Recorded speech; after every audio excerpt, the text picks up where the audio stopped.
언제나 저희와 함께 하시는 하나님 아버지 감사를 드립니다. 저는 한 주 동안 저희와 함께 하여 주시고 삶 속에서 지켜주시고 오늘 일 토요일 날 저희들이 또 주님의 말씀을 배우기 위해서 한자리에 모였습니다. 하나님 아버지 이 말씀을 듣고 또 많은 것을 깨닫게 해주시고 특별히 오늘 주시는 말씀을 통해서 저희가 누리고 있는 이 모든 것이 저희 것이 아니라 하나님으로부터 온 것임을 다시금 깨닫게 하는 시간이 되게 하여 주시옵시고 또 이러한 과정을 거쳐서 저희의 믿음이 더 성숙되는 시간이 되도록 앞으로 인도하여 주시옵소서. 특별히 이 성경 공부를 위해서 준비하시는 건상들의 진행자 않도록 지켜주시옵소서. 이 모든 말씀 우리 주 예수 그리스도 이름으로 감사하며 기도드립니다. 아멘. 아멘. 뭐가 이렇게 잡음이 저한테만 들렸나? 예, 강 집사님 반갑습니다. 예, 그 성경 공부하려고 하는데 그 놀러 가고 싶은 사진을 뒤에 걸어 놓으셔가지고 예, 사실 이번 주에 뭐 다들 바쁘시라고 생각하는데 예, 저도 이번 주에 좀 바빠가지고 다행히도 이렇게 자료를 미리 준비를 했는데 오늘은 우리가 이제 뭐 서로 이렇게 대화를 많이 하면 좋겠다 이런 생각도 들고 그래서 한번 좀 이렇게 간단하게 한번 훑어 먼저 보겠습니다. 자, 그 말라기 3장 그 6절에서 12절까지 그 3장 6절에서 12절 예.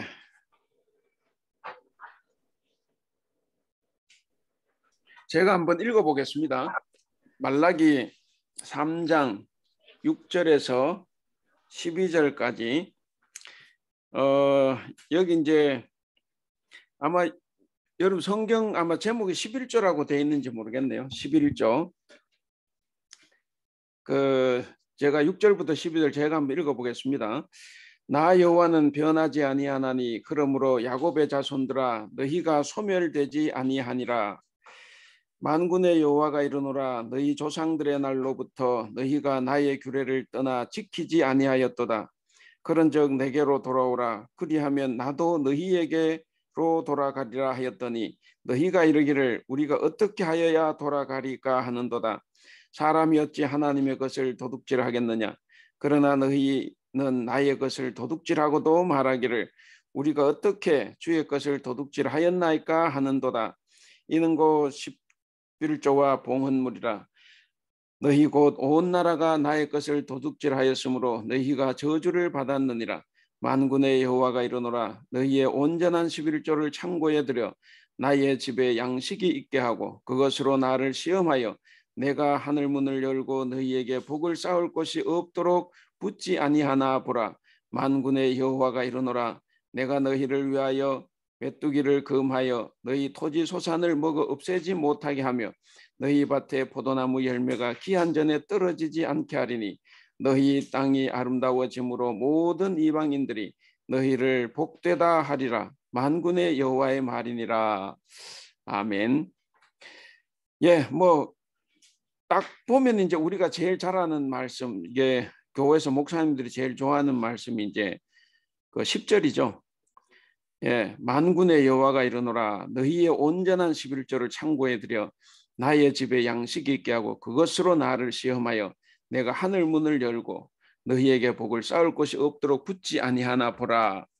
이제 이 말씀인데, 예, 그래서 이제 11조를 이제 할 때는 반드시 이제 이 말씀을 가지고 이제 교육을 하기도 합니다. 예, 그리고 이제 또 록펠러 이야기가 이제 나오고 이제 그렇게 하는데, 어쨌든 뭐, 우리 하나님께서 11조를 잘 하면 복을 주시겠지만, 이제 정말 하늘 문을 열고 막 쏟아붓는지는 우리가 이제, 나의 생각과 하나님의 생각, 우리의 생각과 말라기가 전하는 생각이 조금 차이가 있을 수는 있죠. 예, 문자대로 이렇게 할 수는 없는 거다 생각하는데, 자, 어쨌든 오늘 이제 읽은 이 말씀이 유명한 이제 11조 본문, 또 여기 이제 제가 지금 나눠드린 복사물은 한세대학교, 옛날 순복음 신학대학이죠. 한세대학교 차준희 교수님이 쓴 글입니다. 여기서 이제 11조 도둑질 본문이다, 이제 이렇게 이제 써놨는데, 한번 보면 이제 뭐 배경은 잘 알죠. 이제 우리가 계속 해봤으니까, 이제 이스라엘 사람들이 그냥 막 이렇게 된 게 아니고, 주전 587년에 나라가 망하고 바벨론 포로지에 끌려가서 70년 살다가 다시 고국으로 돌아왔는데, 고국으로 돌아가기만 하면 이렇게 했다가 또 고국으로 돌아오니까 성전 재건이 잘 안 되고, 그래서 이제 학개 스가랴 예언자들이 나타나서 이제 성전을 재건하도록 독려하는, 특별히 이제 성전 재건을 위한 이제 예언자들이죠. 그래서 이 예언자들이 이제 나타나서 성전을 재건하면 지금 이 어려운 삶을 해결할 수 있다. 하나님께서 모든 것을 다 갖춰 주신다. 자, 이렇게 해서 이제 힘들고 어려웠지만 성전 재건에 박차를 가했죠. 그래서 겨우겨우 이제 성전 재건이 되었습니다. 그래서 주전 515년에 이제 성전 재건, 그것이 이제 제2성전이다 그랬고, 그 제2성전이 이제 헤롯, 어느 헤롯 대왕이 좀 헤롯 시대에 와서, 헤롯이 이제 유대인들의 환심을 사기 위해서 그 뜰을 엄청나게 넓혔죠. 그래서 그걸 헤롯 성전이라고도 하는데, 어쨌든 다 제2성전입니다. 제1성전은 솔로몬이 지었던 것이고, 제2성전을 이제 스룹바벨 성전이라 그래서 이때 이제 스룹바벨이 515년에 이제 완성을 하죠. 그렇게 하다가 아까 말씀드린 것처럼 헤롯이 넓게 확장을 하고, 그리고 제2성전이 멸망을 하는 것은 이제 주후 AD 이제 70년 로마 티투스 장군에 의해 가지고 이제 완전히 파괴가 되죠. 그래서 그때부터 2000년 동안 이스라엘 백성 나라 없이 떠돌아다녔다 그러고, 그때 성전이 다 파괴가 됐고, 예수님 말씀에 돌 위에 돌 하나도 남지 않는다 그랬는데, 근데 일부 벽만 남았죠. 그래서 그 벽을 찾아와서 유대인들이 이제 성전 회복을 위해서 기도를 울며 불며 하다 보니까 그것이 통곡의 벽이다, 이제 그렇게 하는데, 어쨌든 이제 이 학개와 스가랴가 나서서 이제 굉장히 성전 재건을 독려를 했어요. 그리고 이제 삶이 좋아질 거다 이렇게 이야기했는데, 그런데 성전을 재건하고 나서도 전혀 삶이 풀리지를 않았어요. 그러다 보니까 이제 하나님에 대한 실망, 그리고 어떤 환멸, 이런 것이 이제 자꾸 생기고 회의가 생기고, 그래서 신앙이 그냥 형식적으로 완전히 돌아가 버렸죠. 거기다가 제사장들마저도 변질이 돼서 율법을 완전히 무시하는 이제 그런 지경까지 이르렀습니다. 그래서 이제 사람들이 뭐 예배도 제사도 잘 안 드리고, 그러니까 당연히 이제 뭐 봉헌물을 누가 거기다 바치겠습니까? 뭐 내가 돈 버는 게 있어야 11조를 하다는데 뭐 그런 것도 없고, 그래서 이제 점점 악화가 되는 이제 그런 상황이죠. 그런 상황인데 이제 서로 시각은 다르지만 어쨌든 이제 그런 상황이어서 이 사람들이 11조와 봉헌물을 바치지 않았다. 근데 이제 말라기는 여기서 이제 여러 가지 이야기를 하죠. 자, 일단 37조 배경과 구조 그렇게 해서 조금 넘어가겠습니다. 어쨌든 그렇게 해서 이 사람들이 하나님을 노골적으로 멸시한다 그거죠. 제일 밑에 3장 14절을 보시면, 하나님을 섬기는 것은 헛된 일이다. 그의 명령을 지키고 만군의 주 앞에서 그의 명령을 지키며 죄를 이어주고 슬퍼하는 것이 무슨 유익이 있겠느냐. 그러니까 아무런 유익이 없는 일이다 하는 거죠. 그래서 하나님을 완전히 무시하는 이제 그런 지경에까지 이르렀습니다. 그리고 우리가 이제 지금 이제 총 6번의 그 논쟁이 나오는데, 하나님이 말씀하실 때마다 꼬박꼬박 대꾸하는 이 이스라엘 민족, 이게 참 굉장히 기분이 좀 안 좋을 것 같아요. 저도 전에 대전에서 제가 대학부 애들을 볼 때 내가 목사라고 너 뭐 말을 할 때 말 못하지 말고 무조건 하라 그래요. 그리고 안 하면 제가 하고 그렇게 애들 하는데 어떤 데는 좀 덜 하지. 그 속으로 화가 날 때도 있어요. 근데 이제 저는 가능하면 이제 말을 이제 들으려고 하는데 어쨌든 꼬박꼬박 대꾸 하고 하면 굉장히 기분이 안 좋거든.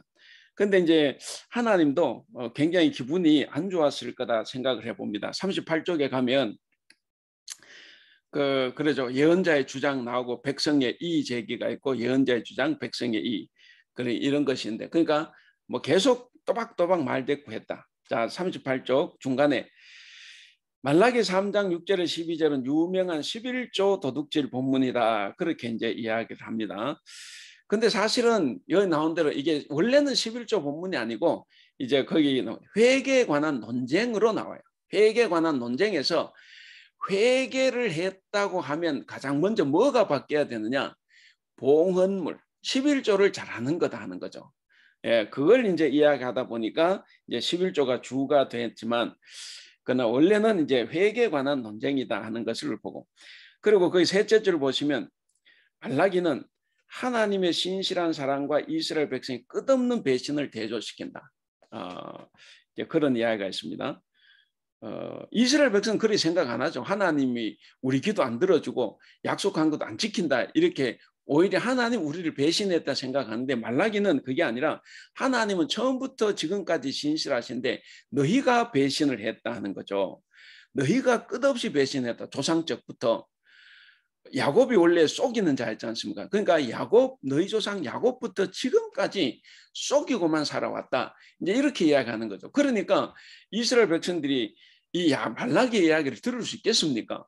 그건 뭐 도저히 들을 수 없고 이해할 수 없는 내용이죠. 어쨌든 그렇게 대조를 하면서 했지만 이 사람들은 이 말라기의 비판을 수용하지 않습니다.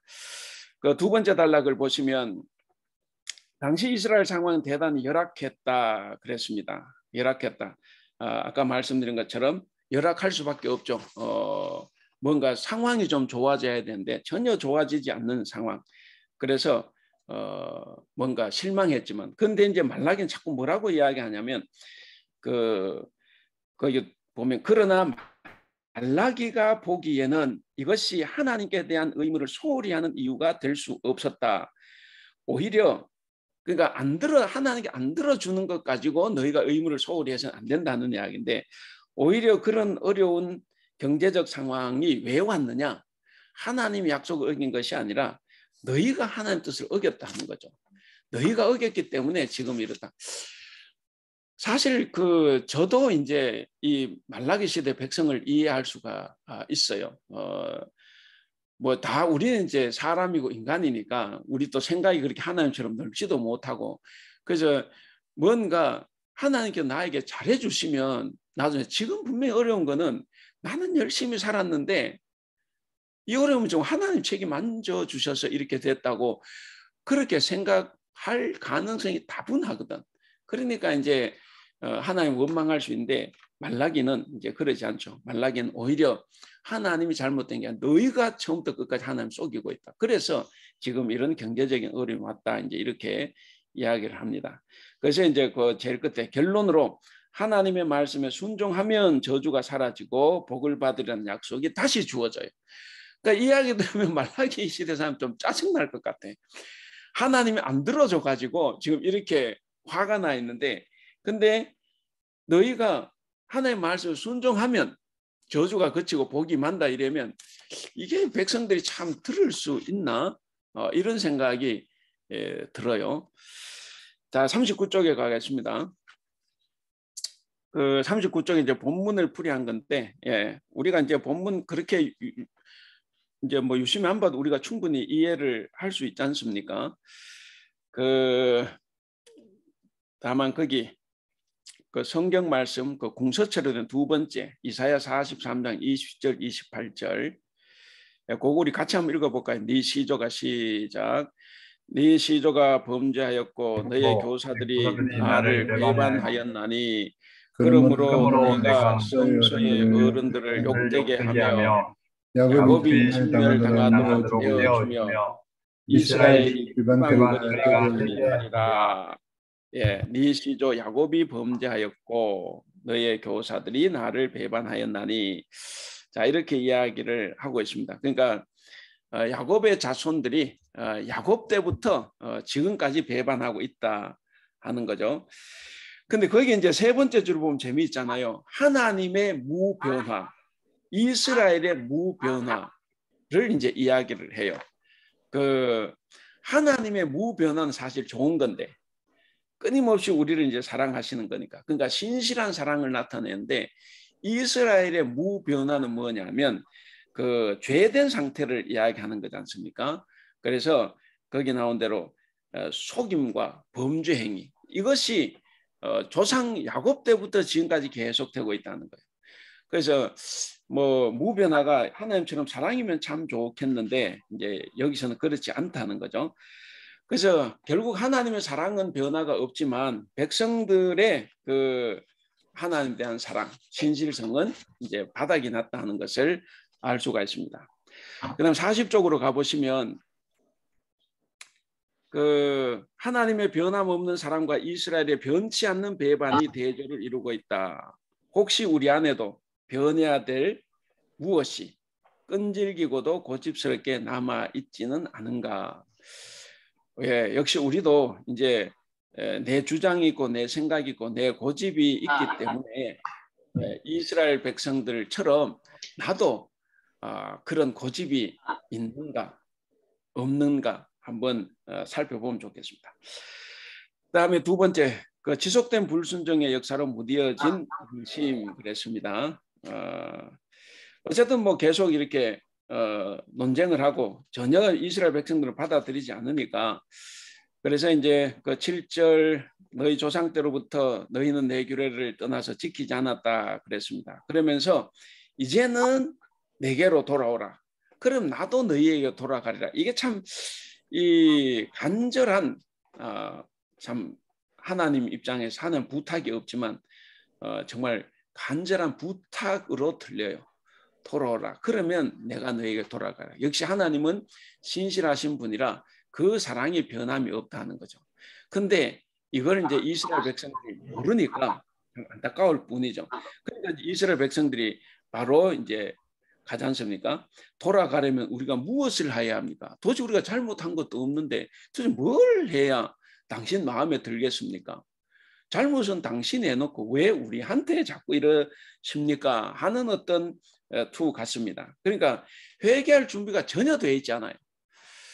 예, 회개할 준비가 전혀 되어 있지 않다. 예, 계속해서 우리가 하나님 입장에서 생각해보고 우리가 말라기 입장에서 생각해보고 이스라엘 백성들 입장에서 한번 생각을 해보면 좋겠어요. 이스라엘 백성들 입장에서는 저놈들 그렇게 될 수밖에 없겠구나 하는 마음도 좀 이해가 가긴 갑니다. 근본적으로 하나님의 사랑, 이걸 우리가 이제 저 이스라엘 백성이 왜 망했습니까? 나를 알지 못했기 때문에 망했다 그랬거든. 그 호세아 같은 경우에 그 많이 하지 않습니까? 여호와를 알자, 힘써 여호와를 알자. 그러니까 결국 망하는 게 뭐냐면 하나님을 잘 알지를 못해요. 그들이 뭐 율법 공부 안 했습니까?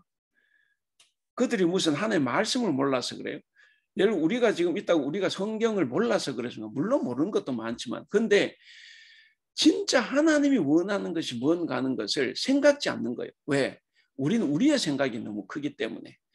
그러니까 결국에는 머릿속에 든 거는 많은데 정작 하나님을 잘 알지 못했다는 거죠. 제일 심각하게 나왔던 말씀, 우리가 잘 아는 대로 나는 번제보다 뭡니까? 순종이 더 좋다는 거죠. 하나님 아는 것을 더 원하는 거예요. 이제 그렇게 보면 이 사람들도 하나님과 혹은 말라 계속 어긋나는 것은 뭐냐면 진짜 하나님을 모르는 거예요. 진짜 하나님을 모르는 사람들이니까 충분히 이렇게 반응할 수 있다고 보고, 그래서 그렇게 반응한 이스라엘 백성들 보면 이해가 가요. 이해가 가는데 뭐 제가 이렇게 안타까우면 하나님께서는 더 안타까우리라 생각이 듭니다. 자, 그래서 이제 오랜 불순종 역사 때문에 이렇게 회개할 준비가 안 됐다는 것이고, 그 다음에 3번입니다. 8절 하나님의 것을 도둑질하는 사람 그랬습니다. 그러니까 이제 보면 8절 그 밑에 우리가 어떻게 주의 것을 도둑질하였나이까 그렇게 이제 이야기를 합니다. 말라기는 이런 반문을 이용하면서 너희는 나의 것을 도둑질하면서 이런 말을 한다고 질타한다. 여기서 도둑질하다는 것은 이렇게 해서 뒤쪽으로 가겠습니다.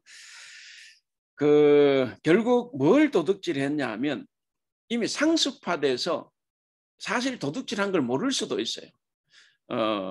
왜 우리가 거짓말을 하나 했는데 이걸 이제 한번 거짓말을 해서 돌릴 수가 없어서 10년, 20년 계속 같은 거짓말을 반복하면 어떻게 되겠습니까? 진짜 자기가 했는 줄로 알아요. 저 분간 못합니다. 그게 이제 심리학 그 실험에도 이제 나왔는데 그 진짜 분간 못해요. 그래서 이제 늦게는 진짜 자기가 거짓말 해놓고 자기가 그걸 했는 줄로 착각을 하는 거죠. 그러니까 이제 여기서도 너무나 상습화되어 있어 놓으니까 이게 이제 11조가 헌물이다, 봉헌물이다 그래도 그 이해를 못 하는 거예요. 그런 지경까지 이제 왔다고 이제 노골적으로 이제 말라기가 이제 폭로를 합니다. 자, 그래서 이제 그 11조가 세 가지가 있습니다. 제사장의 11조.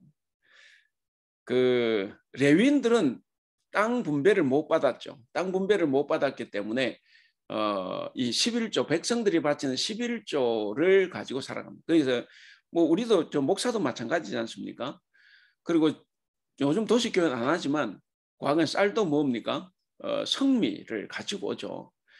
그래서 저는 이제 우리 아버지 목회하시는 동안에 제가 대학 아마 뭐 군대 가기 전까지 한 84년 5년도까지 햅쌀을 못 먹어봤어요. 전 햅쌀이 있는 줄도 몰랐어요. 왜냐하면 늘 성미 들어온 쌀을 먹었기 때문에. 성미는 각종 쌀이 다 있지 않습니까? 각종 쌀이 그렇게 먹는데 그러니까 이제 그걸 통해 가지고 이제 밥할 때 이제 한 움큼 해가지고 이제 가지고 오면 그걸로 이제 하는데 어쨌든 그런 것이 이제 제사장이 이제 그 땅이 없으니까 그래서 이제 제사장에 주는 11조가 있어요. 이건 제사장의 생계 수단입니다. 그리고 이제 제사를 위한 11조가 있고 그리고 구제의 11조가 있어요. 실제 또 따져보면 이제 대제사장들이 먹고 살아야 되는 것이 또 있어서 제사장들이 11조에서 또 11조를 바치는 것은 이제 또 제사장 계열, 이 레위인이고 또 이게 그 위에 또 있는 대전 먹는 것도 있는데 어쨌든 크게 이렇게 세 가지가 있습니다. 특히 3번 구제 11조는 3년마다 바치는 11조는 이제 가난한 사람들을 돕는 것으로 사용을 하는 거죠. 그래서 이제 요 세 가지가 있는데 이게 11조가 잘 바쳐지지 않으면 종교가 타락을 합니다. 왜 그런가 아시죠? 사사시대 왜 제사장들이 타락했냐면 사람들이 11조를 안 바치니까 제사장들이 먹을 수가 없는 거예요. 그래서 이 제사장들이 가정집의 제사장으로 들어가요. 부잣집에 제사장 그 집을 계속 축복을 하는 거죠. 그렇게 해서 이제 돈을 벌어서 살아가는 이게 왜 그러냐면 이게 이제 일반 백성들이 이 11조 헌물을 안 바치니까 이제 타락을 하게 되는 겁니다. 어쨌든 이제 그런 11조가 있습니다. 그 다음에 42쪽으로 넘어가겠습니다. 42쪽에 보시면 11조 땅 분배를 받지 못한 레위인들을 위한 것이다 그랬습니다. 그 다음에 결국 11조와 봉헌물 두 번째 단락은 레위인의 생계주와 함께 성전에서 일하는 제사장들의 생활비로 사용이 됐습니다. 근데 이 봉헌물을 바치지 않으면 거기 나온 대로 재산이 없는 레위인의 생존은 불가능하게 되고 생계주가 곤란해진다 그랬고 그 다음에 밑에도 있습니다. 백성들이 레위인의 몫으로 돌려야 하는 11조와 레위인들이 제사장의 몫으로 바쳐야 하는 11조는 그러니까 여기 이제 11조 봉헌물 그런데 11조는 그거고 봉헌물은 이제 제사장들이 몫으로 바쳐야 하는 그 11조는 이제 봉헌물이라고 한다는 거죠. 그래서 이거는 자신들의 것이 아니다. 이거는 처음부터 바치도록 율법 규정이 되어 있기 때문에 자기 것이 아닌데 이제 그 사람들은 다 자기 걸로 생각을 하죠. 오늘날 또 우리가 이제 신앙적으로 그렇게 고백하지 않습니까? 물질은 누가 주셨습니까? 하나님께서. 그래서 우리는 물질의 재물의 청직이다. 그래서 하나님께서 내게 맡겨주신 거기 때문에 내가 이제 뭘 한다고 하지만 근데 다 자기가 주인이지 않습니까? 그래서 이제 내가 마음대로 하는 거죠. 그래서 헌금하는 것도 내 마음대로, 안 하는 것도 내 마음대로. 그러다 보니까 이제 결국에는 하나님의 것을 도둑질하게 되는 거죠. 내 것이라고 해서 바치는 게 아니라 하나님의 것을 하나님께 바치는 거예요. 그럼 이제 하나님께 감사하죠. 10분의 1만 바치라고 했으니까. 10분의 3 바치라고 했으면 어떻게 됩니까? 그런데 하나님께서 하나님 것을 주시면서 10분의 1만 바치라고 한 거예요. 그러니까 오히려 감사하지만 우리가 이제 믿음이 없으면 10분의 1이 너무 큰 거죠. 그래서 이제 그런 이야기를 그렇게 하고 있습니다. 그래서 결국에는 그 4번 보시면 9절 10절 내용인데 없어서 못한 것이 아니라 그러니까 이게 이스라엘 백성은 그거지 않습니까? 하나님께서 복을 주시지 않고 생활을 이게 좀 경제적으로 윤택하게 안 해주니까 바치지 못한다. 그래서 없어서 못한 거다 생각을 하는데 말라기는 그렇게 이야기를 안 해요. 그게 아니라 너희들이 안 바치기 때문에 저주받아서 없어진 거다 하는 거죠. 그러니까 지금이라도 바치면 하나님께서 회복시켜 주신다 하는 이제 그런 이야기를 이제 하는 겁니다.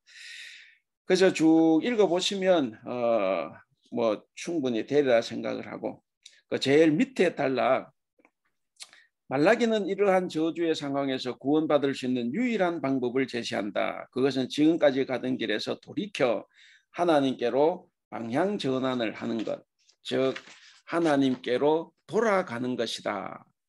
그래서 회개는 단순히 마음을 돌이키뿐만 아니라 삶을 돌이키는 것을 포함한다 그랬습니다. 그래서 삶의 방향을 돌이켜야 진정한 회개다.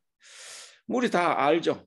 우리가 이제 지금 이제 순환 주간을 지나고 이제 내일 아침 이제 부활절인데 예수님의 12제자들이 사실은 다 뭐 굳이 좋다 그러면 요한은 빼더라도 모든 제자들이 다 예수님 배반했지 않습니까? 다 배반했거든. 뭐 가룟 유다가 배반한 것 이상으로 베드로도 배반했다고 보고 근데 결과는 달랐죠. 분명히 잘못된 걸 뉘우친 거는 가룟 유다도 뉘우쳤어요. 문제는 가룟 유다는 늘 자기 욕심대로만 살다 보니까 그게 회개까지 이르지 못한 거죠. 마음을 돌이켰는데 삶을 돌이키지를 못했어요. 그래서 결국에는 예수님 말씀대로 예수님 뭐 지옥 갔다 그런 말씀 안 하시고 자기가 가야 할 곳 뭐죠? 하여간 자기 곳으로 갔다 이제 이렇게 표현을 하신 거죠. 자기가 갈 곳으로 그렇게 했는데 그 나머지 제자들은 마음으로도 돌이켰지만 삶 자체를 또 돌이켰지 않습니까? 회개를 하고. 그러니까 이제 우리가 진정한 회개는 마음과 삶을 다 돌이키는 거다. 그래서 줄쳐놓으면 여기에서의 회개는 하나님의 것을 하나님께 돌리는 것. 그러니까 지금 말라기 이 백성에게 하는 거는 뭐냐? 회개는 봉헌물을 바치는 거예요. 이 11조를 바치는 그것으로 이제 판가름을 할 수 있다는 거죠. 예, 그래서 이제 아까 읽었지만 저 혼자 읽었으니까 그 10절 말씀을 같이 한번 읽어보겠습니다. 시작. 만군의 여호와가 이르노라 너희의 온전한 11조를 창고에 들여 나의 집에 양식이 되게 하고 그것으로 나를 시험하여 내가 한 내물을 내고 너희에게 그 것이 또 믿지 아니하노라. 예, 하여간에 바치면 이 모든 것을 회복시켜 주시겠다 하는 거죠. 그래서 우리가 이제 이 10절 말씀은 사실 우리가 이제 신앙이 좀 깊어지면 여기 계신 분은 다 그리라 생각을 하니까 신앙이 깊어지면 이 말씀 별로 중요하지 않죠. 뭐 내가 11조를 하는데 하나님께서 내게 뭐 부어 주시든 안 부어 주시든 별 관계가 없어요. 뭐 부어 주시면 감사하고 안 부어 주셔도 감사하고. 그러니까 내가 하나님께서 나를 구원해 주신 그 은혜가 감사하고, 그리고 하나님 것을 하나님께 돌리고, 그리고 이것이 여기 우리 장로님들 다 계시니까 이것이 이제 우리가 남을 구제하는 대로 정말 좋은 대로 쓰여진다고 하면 그게 이제 감사한 거죠. 그러면 내가 가진 것이 없어도 내가 기쁨으로 바칠 수 있는. 그래서 뭐 위에서 내려오는 건 걱정 안 해도 되는데 이때는 왜 이런 말씀을 합니까? 할 수밖에 없죠. 안 하니까. 안 준다고 안 하니까. 그래서 너가 해봐라. 하나님 주신다. 이제 이거잖아요. 서로가 이제 이 논쟁, 뭔가 싸움하는 중에 나오는 이야기인데, 이건 이제 문자 그대로 우리가 받아들이면 이건 좀 문제가 많다고 봐요. 문제가 많다고 보고, 그리고 이제 중요한 것, 어쨌든 하나님께서는 우리가 바치면 정말 쏟아 부어 주실 수 있다. 그러나 그 기대는 하지 말자. 그 기대는 하지 말고 내가 해야 되는 거니까 하는 것, 이것이 가장 저는 중요한 마음이라고 봅니다. 자, 어쨌든 온전한 11조를 이야기를 했습니다. 온전한 11조를 하면 하나님께서 풍성한 열매를 맺게 해주시겠다 그랬습니다.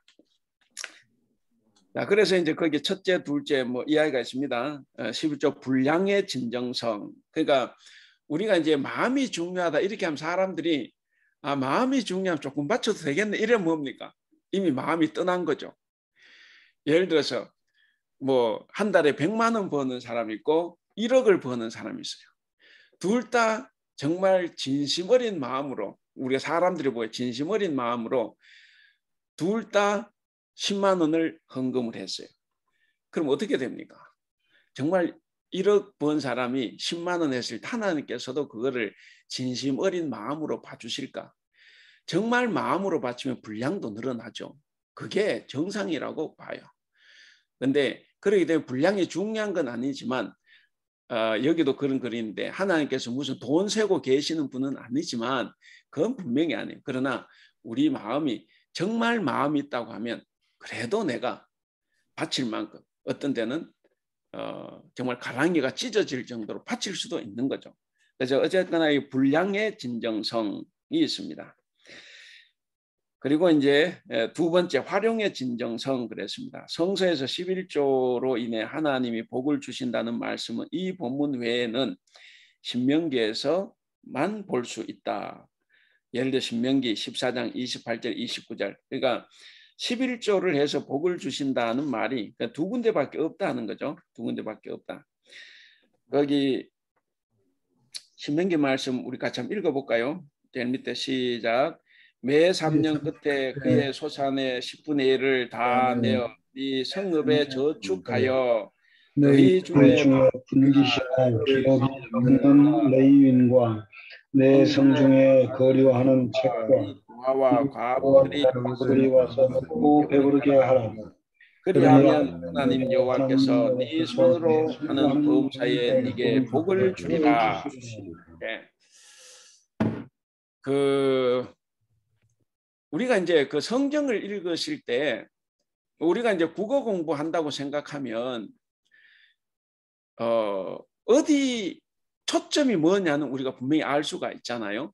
그러니까 요한 1서를 요한 2서인가요? 네가 뭐죠? 뭐 범사에 잘 되고 뭐라 그래요? 그런 거 있죠. 육신도 잘 되고 뭐도 잘 되고 범사에 모든 일이 잘 된다. 그게 이제 1장 1절에 나오지 않습니까? 근데 그 요한 2서가 거기에 초점이 있겠습니까?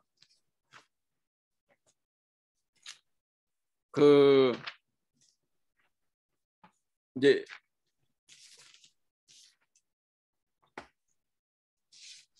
우리 초점이 중요한데 요한 3서네. 요한 3서 2절에 사랑하는 자여 내 영혼이 잘됨 같이 너희가 범사가 잘되고 강건하기를 내가 구하노라 그랬어요. 대부분 교인들이나 목사님들도 요한 3서는 저것만 이야기한다. 근데 그 요한 3서에서 그걸 전하려고 저걸 썼을까요? 전혀 아니죠. 저건 그냥 인사말이에요. 인사말. 우리가 만나면 축복합니다. 뭐 이런 거죠. 초점은 뒤에 있는 거예요.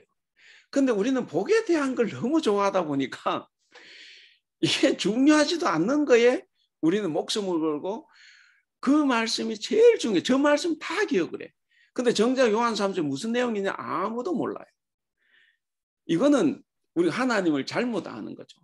그러니까 우리가 이제 그 뭐 한 구절을 아는 것도 중요한데, 근데 어쨌든 뭐 그 초점이 뭐냐, 그리고 어떤 구절에서도 도대체 이걸 왜 이런 말씀했나, 그걸 우리가 찾는 것이 더 중요하죠.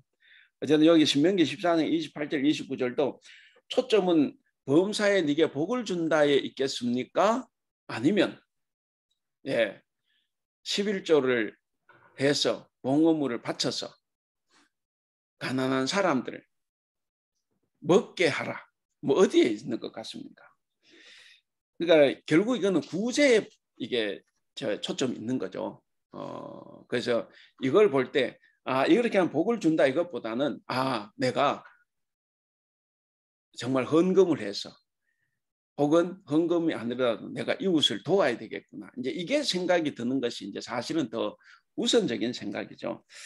어쨌든 그 성경에서 11조를 바치면 이제 복을 얻는다는 부분, 어쨌든 이 두 군데가 있다 그랬습니다. 그 다음 44쪽으로 가겠습니다. 그 44쪽 11조 3년마다 약자를 위해 저축하는 구제 11조. 그 우리가 방금 읽은 부분이죠. 구제 11조다 그랬습니다. 그 부분 한번 누가 읽어주시면 좋겠네요. 우리 정태상 집사님과 한번 읽어주세요. 신명기 44쪽 제일 위에. 11조는 3년마다 약자를 위해 저축하는 구제 11조다. 말라기의 모든 11조는 신명기의 10분의 1과 10월이어가 같다. 그리고 이 두 11조는 모두 저축하는 11조다. 그렇다면 말라기의 모든 11조는 신명기의 구제 11조를 가리킨다. 이러한 맥락을 고려한다면 말라기의 11조는 성전에 모아진 구제 11조로 그 용도에 맞게 고아와 가부와 나그네 나는 사회적 약자의 몫으로 돌려주어야 한다. 그러나 제사장들이 자신에게 들어오는 11조가 충분하지 않자 약자들에게 나누어 주어야 할 구제 11조를 떼먹는 것이다. 네. 그래서 이제 제사장들도 이제 율법을 이제 무시하고 하나님을 업신여겼다 하는 거죠. 그래서 이제 그 구제 11조, 그 11조 중요한 부분이죠. 그 다음에 그 우리 그 임병옥 장로이고 지금까지 한번 읽어주시죠. 지금까지 한국 교회는 이 본문의 첫 번째 의미 11조 분량의 진정성만 강조해 왔다. 그러나 두 번째 의미 11조 활용의 진정성도 강화해서는 안 된다. 말라기 3장 9절은 가난한 이들에게 분배되어야 할 소유를 도둑질하는 행위가 일부에만 국한된 문제가 아니라 나라 전체에서 자행되고 있다고 고발한다. 제사장들에게서 비롯된 11조 도둑질이 온 백성들에게 확산된 듯하다. 11조를 실천하는 데서 오는 복은 그 11조가 가난한 이들에게 온전히 전달될 때만 성립된다. 물론 교회에 11조 헌금을 하는 것은 중요하다. 그런데 11조가 교회의 내부적인 일에만 소진된다면 그것은 약자들에게 돌려주어야 할 하나님의 몫을 도둑질하는 것이다. 교회는 사회의 약자들에게 돌려주어야 할 구제 11조를 철저히 실천해야 한다. 이 점은 결론에 가서 좀 더 자세히 언급하겠다. 네. 이게 뭐 저도 우리 교회를 생각하면 저도 찔리는 바가 있고, 사실 이게 이제 한국 교회는 11조 때문에 운영이 되죠.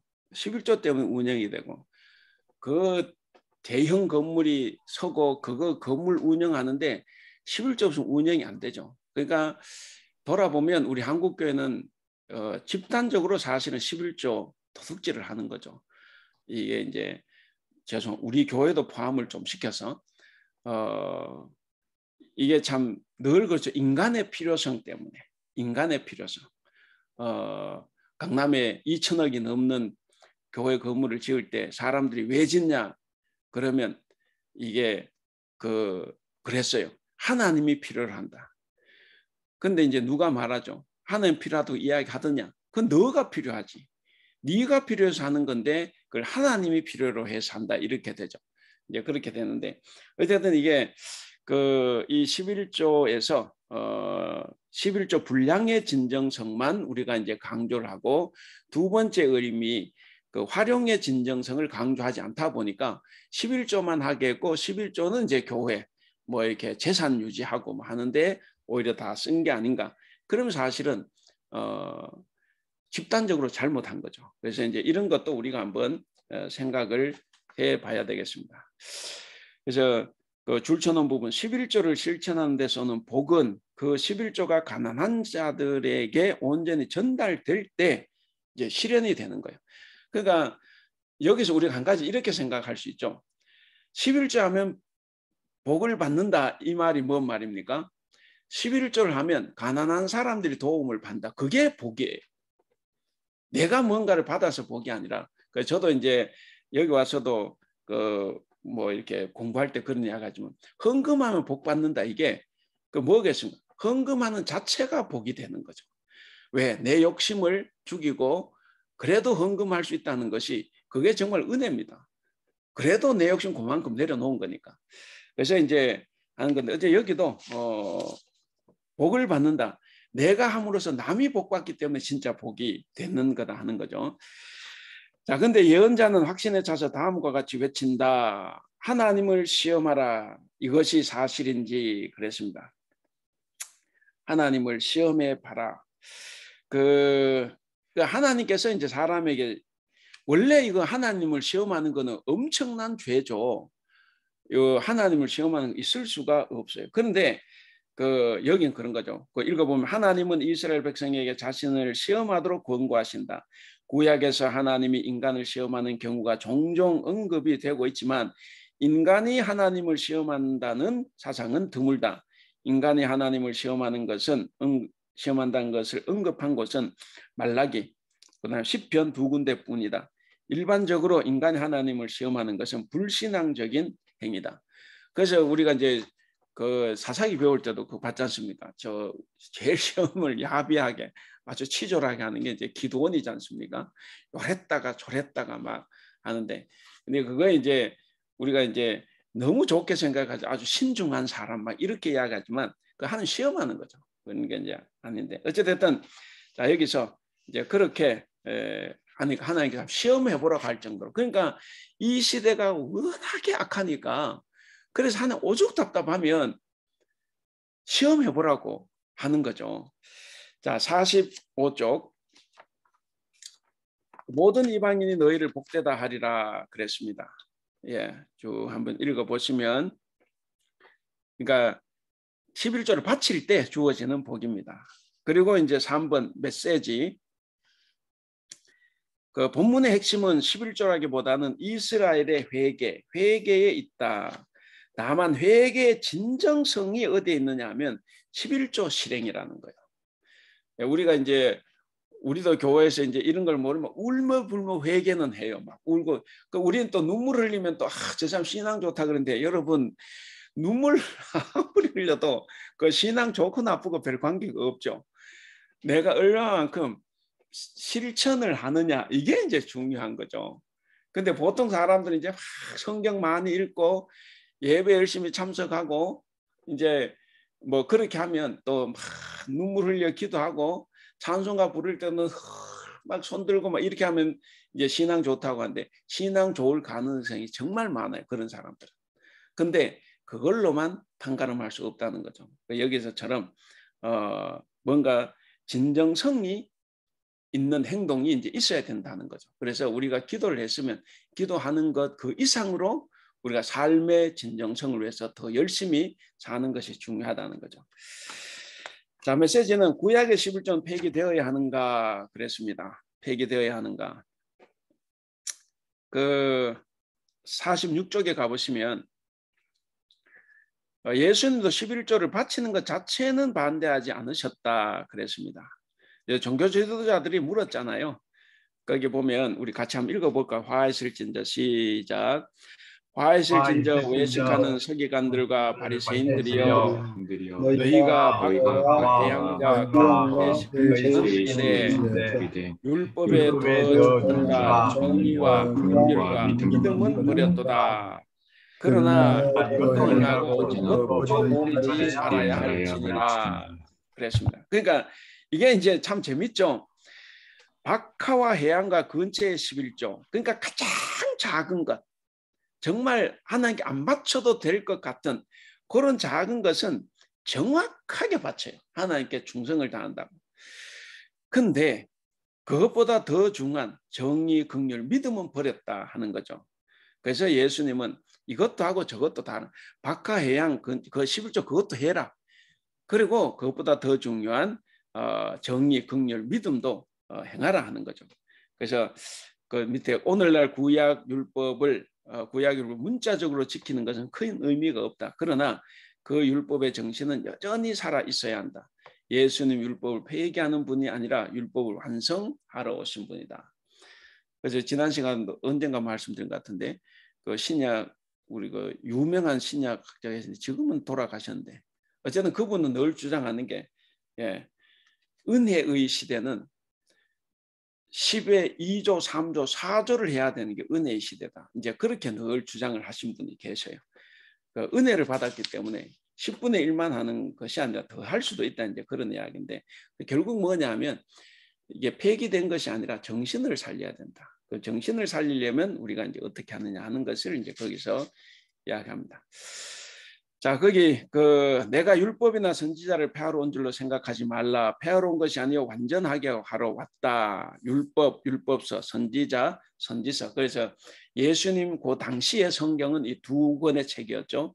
율법서와 선지서만 있었기 때문에. 그래서 결국 예수님은 뭐냐면 율법을 포함해서 내가 성경을 폐하러 온 것이 아니라 완전하게 하러 왔다. 이제 이렇게 말씀을 하셨습니다.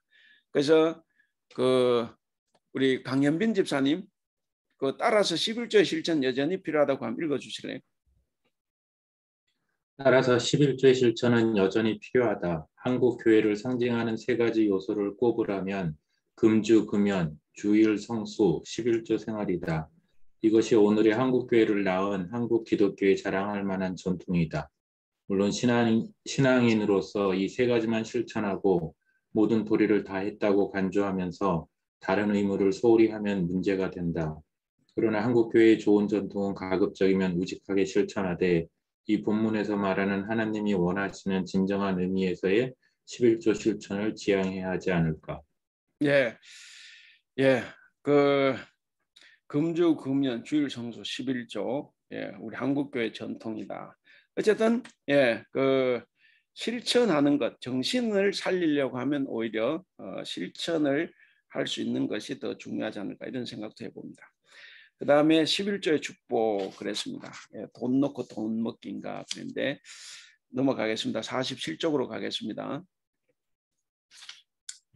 그러니까 이 11조라는 것은 계속 말씀드렸지만 뭐 11조 하면 막 복을 받는다. 사실 그거 별로 중요하지 않아요. 죄송한데 46페이지 제일 밑에 이제 그랬죠. 흔히 11조를 하면 복 받는다는 식의 간증을 많이 한다. 이 공식이 항상 들어맞는 것은 아니지만 그렇다고 전혀 틀린 말도 아니다. 왜? 하나님께서 그렇게 하실 수 있기 때문에 우리는 항상 그걸 이제 열어놔야 되죠. 신앙생활에서 하나님께 바치는 것이든 다른 사람에게 베푸는 것 다 내 것을 타인과 나누는 것이고 그것이 이제 은혜의 수단이 됩니다. 그래서 은혜를 나누는 일도 중요하고 은혜를 받는 일도 이제 중요한 거죠. 그래서 결국 나눔은 은혜의 수단이 된다. 내 것을 나누는 것은 하나님께서 우리에게 주신 언제나 풍성하고 언제나 넘쳐 흐르는 하나님의 사랑을 우리가 사용하는 한 방법이다. 우리가 하나님께 받은 사랑을 다른 이에 대한 사랑으로 반응하면 하늘의 창이 열린다.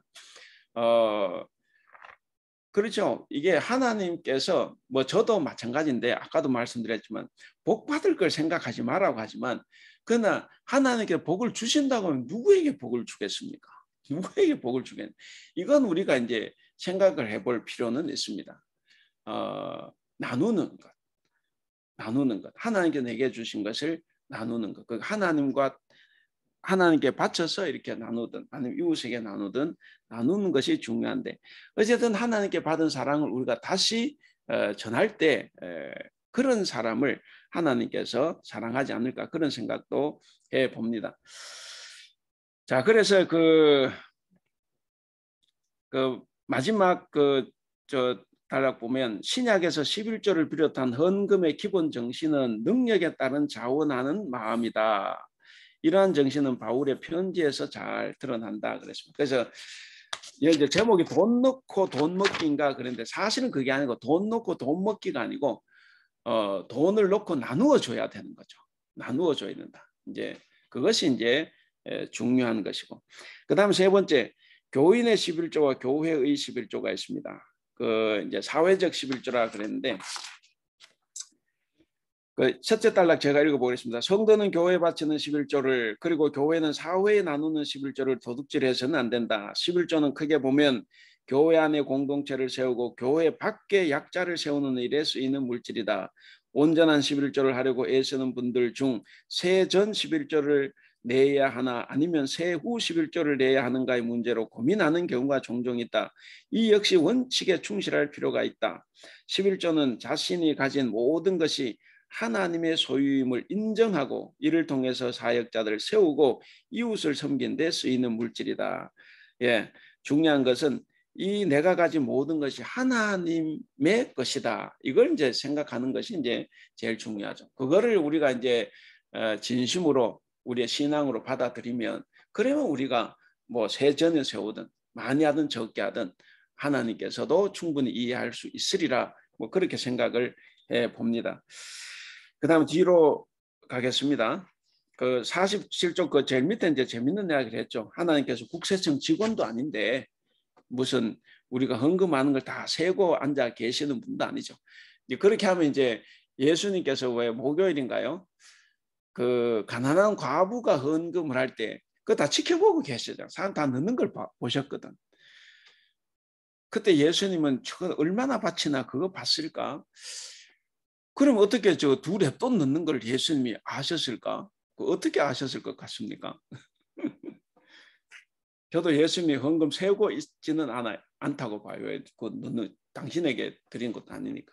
근데 동전 떨어지는 소리를 보면 알 수 있으리라 생각을 합니다. 대부분 이렇게 부자들은 동전 안 넣겠죠. 그럼 이제 가난한 사람은 우리가 이제 500원짜리 넣는 것하고 100원짜리 넣는 것하고 1원짜리 넣는 것 소리가 다를 수 있죠. 아마 예수님께서 목수의 직업을 가지고 계셨기 때문에 일을 하면 이제 돈을 주고받고 했을 것 아닙니까? 그랬을 때 그 돈 소리에 대해서는 저는 그렇게 생각을 알고 계셨으리라. 그래서 딱 떨어지는 소리를 듣고 이 사람은 두 랩돈 가장 적은 대만으로 하면 1원짜리 2개를 던져 넣은 거죠. 그렇게 생각하는데 어쨌든 하나님 무슨 국세청 직원도 아닌데 그런 거 다 붙겠느냐 하시는 말씀. 예. 그 다음에 그 고린도후서 8장 14절 15절 말씀이 있습니다. 이제 너희의 넉넉한 것으로 그들의 부족한 것을 보충함은 후에 그들의 넉넉한 것으로 너희의 부족한 것을 보충하여 균등하게 하려 함이라. 기록된 것 같이 많이 거둔 자도 남지 아니하고 적게 거둔 자도 모자라지 아니하였느니라. 이게 이제 만나 거둘 때 이야기예요. 만나는 꼭 뭐니까 예를 들어 한 그릇만 딱 그 그릇 한 그릇만 해야 되는데 욕심부려서 2그릇 하면 한 그릇은 썩게 돼 있고 그래서 똑같이 하는 거죠. 그래서 이제 그 이야기인데 어쨌든 말라기는 유다 백성들을 향하여 하나님의 것인 11조와 봉헌물을 도둑질했다고 질타했다. 말라기가 거론한 11조는 백성들이 드리는 레위인의 생계를 위한 것이고 봉헌물은 레위인이 받은 11조 가운데 11조를 떼어 제사장 생활비로 드리는 것이다. 말라기는 이러한 11조 릴레이가 정상적으로 작동을 해야 되는데 이게 이제 작동하지 않으니까 이제 종교가 타락하고 결국에는 이제 그 제사장들이 타락하니까 교육이 잘 안 되고, 그래서 전체적으로 이제 하나님께 이제 집단적으로 잘못되는 게 되죠. 자, 어찌 보면 이스라엘 백성이 11조 의무를 등한시한 것은 먼저 성전의 제사장들이 구제 11조를 도둑질했기 때문인지도 모른다. 아마 가난한 사람들이 봤을 때는 이것도 굉장히 시험거리가 됐을 거라 생각합니다. 분명히 거기에 11조가 쌓이는데 왜 마치 거지와 부자 나사로 거지 나사로 부자 비유에 보면 부자가 그렇게 많이 가지고 있으면서도 가난자 안 도왔지 않습니까? 그러니까 이 제사장들도 그렇게 많은 구제 11조가 쌓였는데 왜 성전 문 밖에 있는 가난한 자들이 도대체 계속 굶고 있냐? 아마 그래서 더 뿔났을지도 모르겠다는 거죠. 다 추측인 거지만 충분히 가능성 있는 이야기로 봅니다. 그래서 그런 구제 11조를 도둑질했기 때문인지도 모른다. 오늘날에도 교회가 사회에 내야 하는 사회적 11조를 떼먹는 탓에 결국 신자들이 교회 11조를 온전히 하지 않는다. 제가 인도네시아 선교사로 있다가 이제 한국에 들어갔을 때 제가 이제 포항에서 살았으니까 사실 그때마다 포항, 울산과 포항이 제일 부자들 돈 많은 데지 않습니까? 그래서 이제 포항에 이제 뭐 여러 사람들이 있더라고. 자영업 하는 사람, 뭐 의사, 뭐 여러 사람들인데 한 30명 정도가 있는데 이제 어느 날 저한테 그 연락이 와서 저보고 이제 성경을 좀 가르쳐 달라 그래서 그래서 부랴부랴 이제 만들어서 이제 2박 3일을 가서 포항에서 제일 큰 그 치과병원 그 원장이 있어가지고 그 이제 강당에서 이제 같이 공부를 했는데 그때 사람들이 질문한 것 중에 대부분이 뭐였냐면 이거였어요. 포항은 교회 더 크게 짓기 경연 대회를 한다는 거야. 그래서 늦게 지으면 지을수록 교회가 점점 더 커져서 그 사람들이 거기에 대해서 다 실망을 하는 거죠. 내가 낸 11조가 전부 다 교회 건물 짓는데 그리고 그 교회 건물 유지하는 데 들어가니까 교회가 싫은 거예요. 그래서 이제 교회를 안 나가고 작은 교회로 가고 그렇다고 이분들이 쉽지 안 하는 거는 다른 데 가서 이제 하고 아니면 다른 데로 보내고 그렇게 하면서 제보고 이제 그 질문이 많이 나왔어요. 그 도대체 11조를 어떻게 쓰는 게 맞냐? 정말 교회가 그렇게 쓰는 게 맞냐? 자기들은 뭔지 모르지만 그거는 아니라는 거죠. 그래서 교회를 포항 알죠? 가보니 교회 정말 큽니다. 그렇게 한데 어쨌든 이제 그래서 여기 나온 것처럼 그거죠. 이게 교회가 사회에 내야 되는 이 11조를 그렇게 사용 안 하고 계속 교회 무슨 뭐 수양관을 지은다, 교회 묘지를 넓힌다, 주차장을 넓힌다, 뭐 또 때가 되면 뭐 이렇게 리모델링을 한다, 또 옮긴다 이러니까 이게 교회가 내가 내는 11조가 전부 다 그렇게 이제 이분은 그렇게 생각하는 거죠. 목사 개인의 욕심을 채운 대로 들어간다고 생각하는 거예요. 그래서 이제 하지 않는데 그래서 항상 이게 이제 저도 마음에 걸려요.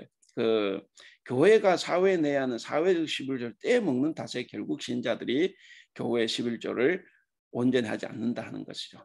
예.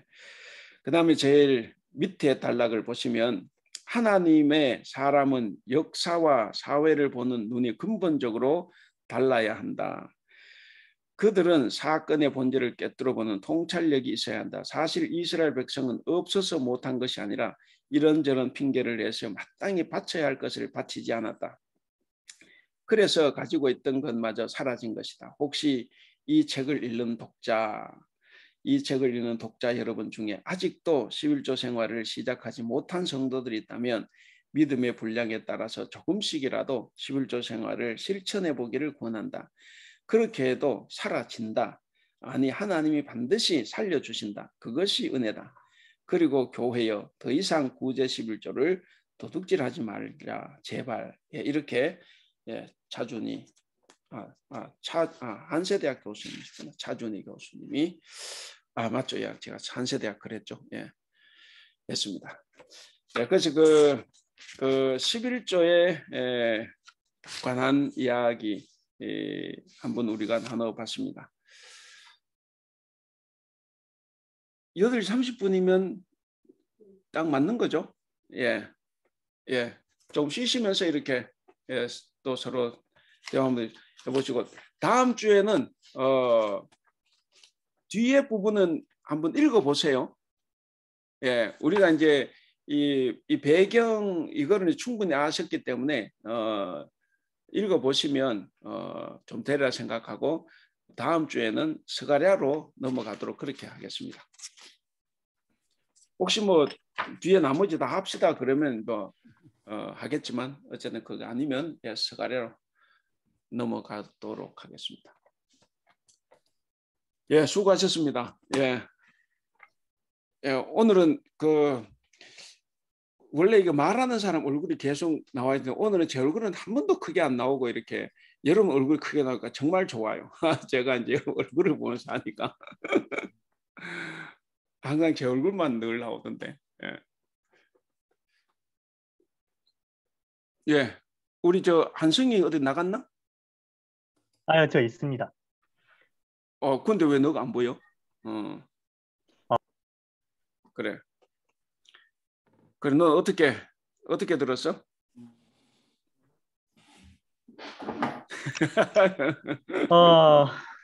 일단 좀 11조의 일단 중요성에 대해서 일단 다시 한번 생각하게 됐고, 저도 지금 여기 대만에 오면서 그 이제 대만 그 주 타이베이 대표부로부터 이제 매달 제 장학금이 이제 들어오고 있는데 여기 저는 여기 1년 살면서 저도 계속 매달 꾸준히 이제 11조를 내려고 이제 생각을 원래 했었는데 여기 대만에서 계속 살아보니까 뭐 집세며 생활비며 또 학비며 이런 게 돈이 많이 나가니까 이게 막상 이제 딱 때가 돼서 이제 11조를 딱 내려고 해도 제가 지금 이제 그 11조를 내려고 하니까 돈이 너무 많이 나가는 것 같아요. 그래가지고 사실 조금 그동안 좀 처음에는 이제 11조를 냈었는데 이제 한 중반 이제 접어드니까 이제 11조 내는 게 이제 조금 너무 좀 부담이 되는 거예요, 제 스스로. 좀 그랬는데 그래도 오늘 이렇게 말라게 말씀을 들어보니까 정말 이 돈은 내 돈이 아니라 하나님의 돈이기 때문에 이 돈을 내는 것은 당연한 것이다. 이제 그런 거를 조금 좀 마음에 좀 확실히 깨달았고요. 그리고 아까 보니까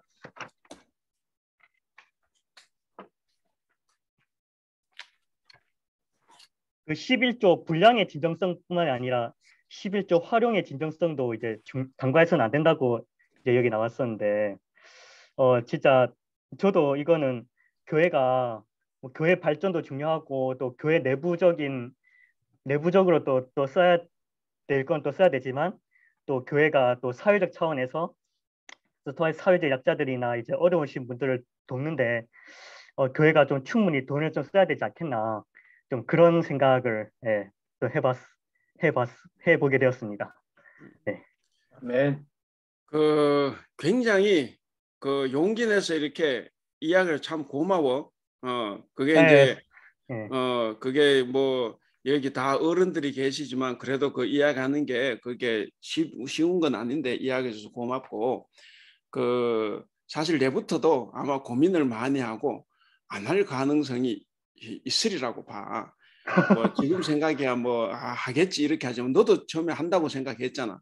근데 네. 이제 막상 살아보니까 이게 이제 힘들고 그래서 이제 그렇게 되는 거기 때문에 그래서 이때 이제 우리가 진짜 내 스스로 내 마음의 진정성은 뭔가 이제 이런 것도 이제 한번 고민이 이제 되고 하는 거지. 맞습니다. 고마워. 만약에 이제 그럼에도 불구하고 좀 참고 내자. 그래서 네가 이제 만약 11조를 내. 그럼 어렵겠지. 어렵잖아. 근데 이게 말이 이게 10분의 1이지 이게 생각보다 큰 돈이더라고요. 물론이지. 왜냐? 네가 많이 받는 게 아닌데 거기서 그걸 내면 크지. 당연히 크다고. 뭐 네가 너 아빠가 무슨 뭐 재벌가도 아니고 뭐 목회하시는데 뭐 네한테 돈을 보내겠어. 그러니까 이게 이제 당연히 힘들지. 힘든데. 그래서 이제 내가 이제 오늘 네가 공부했으니까 나 내야지 하고 이제 정말 눈 감고 냈다. 그럼 힘들겠지. 어렵겠지. 어렵잖아. 솔직히 예, 힘든 것 그래. 같습니다. 그래 어려워. 그래서 이제 그 나도 네 보고 뭐라고 말해야 될지는 몰라. 나는 대답은 예를 네가 내한테 목숨 내야 돼 안 내야 돼 물어보면 나는 대답 안 해. 다만 그것은 이제 네가 스스로 판단을 하고 이제 한번 내고 낼 때는 굶을 생각하고 이제 내야지. 어쨌든 고마워. 아, 예, 우리 이제 성이 이야기했으니까 우리가 대화거리가 좀 많이 나온 것 같아요. 예.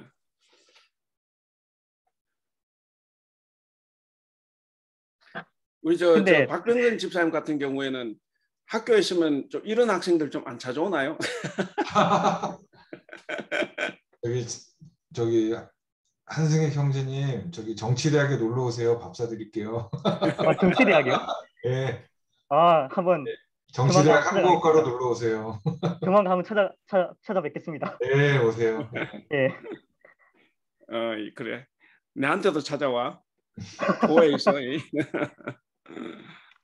근데 목사님 근데 질문이 하나 있는데요.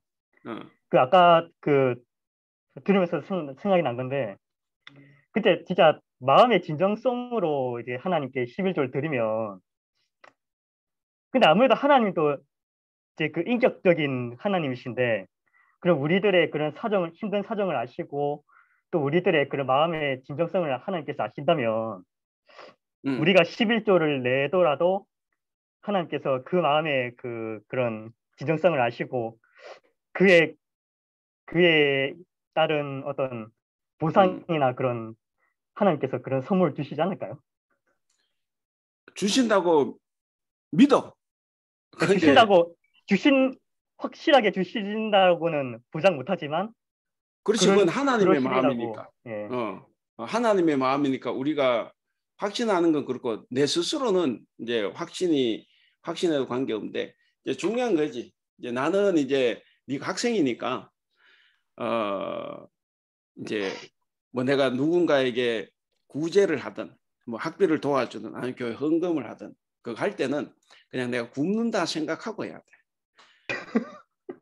그리고 그럼 나는 한 달 동안 먹고 살겠다. 그럼 이제 한 끼씩 굶든가 많으면 두 끼 굶어야지.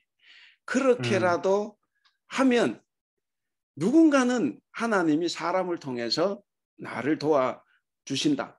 근데 여전히 나는 똑같아. 나는 그 생각도 안 해.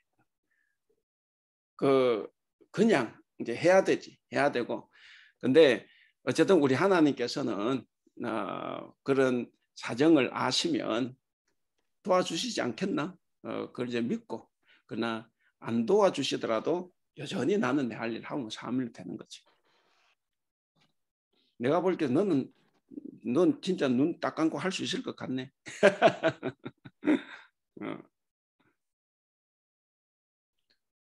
네가 정지가 되어버렸어. 신앙생활을 하다 보면 이제 헌금 문제가 누구든지 예외 없이 갈등을 겪고 신앙생활을 해왔을 거라고 봅니다. 특별히 가족 중에 부부가 아니고 한 사람만 신앙생활을 하는 경우는 이 헌금 가지고 가정 안에서 갈등이 되게 심할 수 있고요. 또 교회를 오래 다녀도 어떻게 하면은 지금 이 헌금을 하면 정말로 복을 많이 주실까? 이런 단계로 가서 헌금을 하면은 저는 좀 절대로 안 된다고 생각을 하고요. 헌금을 해서 본인한테 작든 크든 간에 그것이 마음의 기쁨이 된다 그럴 때는 헌금을 하는 게 맞고 이 헌금을 하고 가정에 불화가 생기고 내 마음이 기쁘질 않아. 그러면 헌금을 하면 안 된다. 저는 이제 약간 그런 생각을 갖고 있어요. 왜냐하면 이 하나님은 돈이 필요하신 분이 아닌데 내가 기쁘지도 않게 억지로 바치는 헌금을 필요로 하시는 분도 아닌데 헌금 내고 괴로워하는 마음을 가지고 교회를 다닌다? 그거는 아닌 것 같아요. 그래서 제가 만약에 초신자가 나한테 이런 질문을 한다면은 어느 정도 조금 냈을 때 그게 그 기쁨이 되면은 하지만 그것이 꼭 해야 되는 거라는 의무감이 해야 된다 그러면 하지 말라 그렇게 저는 얘기를 하고 싶어요. 차라리. 근데 이제 이게 성경적인 가르침은 아니겠지만 그만큼 마음이 내켜야 헌금을 하는 거지 남들 다 이건 내는데 뭐 이 정도 내야 되는 거 아니야 눈치 봐서 이렇게 낼 필요는 없다. 근데 어느 순간에 은혜가 감사가 되고 그래서 내가 내고 싶다 이럴 때 내는 게 진짜로 진정한 헌금이다. 네, 저는 이제 그렇게 되고 또 이제 뭐 구레네 사람 시몬처럼 억지로 십자가를 져도 축복을 주시긴 하지만 그 헌금을 또 이렇게 조금씩이라도 하다 보면은 감사함이 생길 수도 있기는 해요. 경험상 보면은. 근데 내가 볼 때 승희가 너 이게 굉장히 힘든데 난 너 헌금하지 말라 그러고 싶어. 근데 네가 내켜서 조금이라도 하고 싶다 그럼 그 정도는 하고 이렇게 굶어가면서 이렇게 헌금하고 그래서 마음이 기쁨은 괜찮은데 힘들다 그러면 그런 헌금 하지 말아라 그렇게 얘기하고 싶어요. 아, 무슨 말인지 잘 이해했습니다. 네. 그리고 장로님 근데 그 신영식 장로님의 말씀처럼 진짜 마음의 진정성이 중요한 것 같아요. 그 하나님께서 마음에 감동되는 대로 하나님께서 헌금하라 하셨으니까 그게 제일 맞다고 생각합니다. 그 장로님께서 이제 아까 말씀하시는 중에 이게 성경적인 건지는 모르겠다 이제 그렇게 이야기하셨는데 그거는 성경적인 이야기라고 저는 봐요. 우리가 성경에 보면 재밌는 게 하나 있어요. 그 나만 장군을 그 엘리사가 고쳤나요? 엘리사가 고쳤죠. 엘리야인가 엘리사가 고쳤는데 그리고 나만 장군이 뭐라고 하냐면 이제는 내가 하나님만 섬기겠다 그래요. 그리고 뭐라고 하는지 아세요? 나 돌아가기 직전에.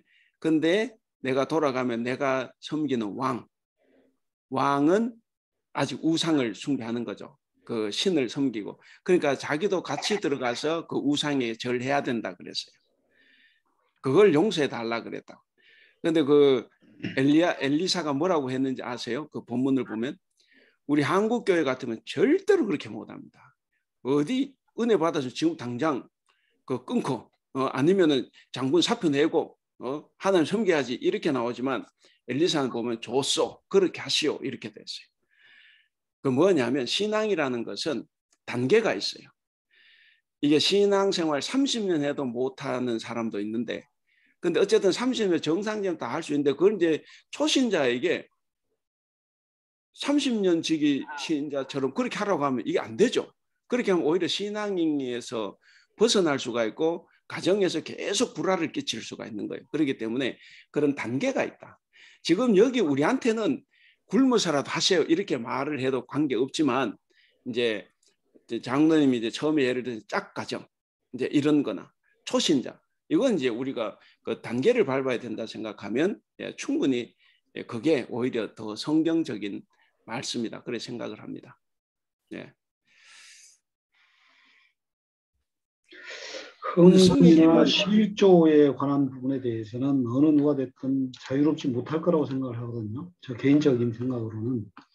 사실 아까 본문에도 그런 그 내용이 있었지만 세전에 11조를 해야 되느냐 세후에 11조를 해야 되느냐 그게 어떻게 보면 내가 어디에다 기준을 둘 것이냐 비즈니스를 할 때 이익을 30%를 볼 것이냐 50%를 볼 것이냐 그거 정하는 건 똑같거든요. 그런 상태에서 지금 이제 우리 한국 교회들은 보면 11조뿐만이 아니고 헌금에 관한 항목도 많고 종류도 많고 이래 하다 보니까 사람들이 거기에 대해서 상당히 뭐 긍정적으로 적극적으로 하는 사람도 있지만 많은 분들이 부정적인 생각을 하는 것 같고 그래서 이제 특히 11조 같은 경우에도 이 단순하게 내 수입이 정확하게 그냥 숫자적으로 쉽게 표기되는 소위 말하는 셀러리맨 같으면 얼마다 하니까 이렇게 자기 참 양심에 따라서 일을 할 수가 있는 부분도 있지만 제 같은 사람이죠. 예. 그렇지 않고 뭐 자기 비즈니스를 한다 그러면 이게 계산이 안 되거든요. 대충 뭐 이번 달에는 좀 많은 것 같고 다음 달은 적은 것 같고 그거 정확히 계산할 수도 없는 거고 그걸 계산을 해가지고 한다 한들 그게 과연 의미가 있겠느냐 그런 생각도 들고 또 한편으로는 그러다 보니까 이제 최근에 보면 많은 분들이 아마 그러지 않을까 싶은데 자기가 11조를 정하는 거죠. 내 수익이 얼마든 간에 관계없이 내가 뭐 사회적인 지위나 아니면 교회 내에서 어떤 직분이나 이런 걸 감안해가지고 이 정도는 해야 되지 않을까? 이 정도 하면 되지 않을까? 이게 정해놓고 이제 그걸 하게 되는데 과연 그 금액이 의미가 있는 숫자인지 그것도 한번 생각을 해볼 필요가 있겠다 생각을 하고 그다음에 저는 이제 헌금에 대해서 목사님한테도 몇 번 말씀을 드렸지만 사실 우리가 헌금을 드리는 것은 사용 용처에 대해서는 사용하는 부분에 대해서는 뭐 하나님이 필요로 하시는 부분 즉 교회에서 수고하시는 분들에게도 써야 되고 구제도 하고 교회 운영 여러 가지 측면이 있지만 그거를 왜 이름을 써서 헌금을 해야 되느냐 저는 거기에 대해서는 상당히 좀 부정적입니다. 실제 내가 하나님한테 드리는 헌금인데 그거를 교회를 통해서 한다 그래서 내 이름을 적어서 내야 된다. 그런 부분도 상당히 좀 뭔가 제 스스로 그거를 납득하기가 쉽지 않고 단지 뭐 한국이나 이런 데서 어떤 세무적인 부분, 세금 혜택을 위해서 어쩔 수 없이 필요하다. 그런 부분에 대해서는 좀 뭐 어떻게 해석이 될지 모르겠지만 그러다 보니까 저 같은 개인적인 이제 의견입니다만 개인적으로 제가 한동안 우리 교회에서 그 회계 쪽을 재적 쪽으로 한번 본 적이 있었는데 거기에 굉장히 저 스스로 그걸 이겨내기가 쉽지가 않더라고요. 그래서 이번에도 뭐 재정위원회 할 때 재정 쪽을 좀 피해 주십사 하고 요청을 드렸던 게 그걸 하다 보면 누가 얼마를 어떻게 한다는 걸 계속 보게 되거든요. 그러면 이걸 보다 보니까 내가 아는 사람은 이러지 아닌데 이거 아닐 텐데 자꾸 이 어떤 그 시험에 들게 되는 것 같고 그래서 아예 모르는 게 좋다. 그리고 헌금도 그런 혹시라도 저 같은 사람이 있을 것 같아서 무명으로 하는 게 좋겠다. 저는 이제 그런 생각을 하고요.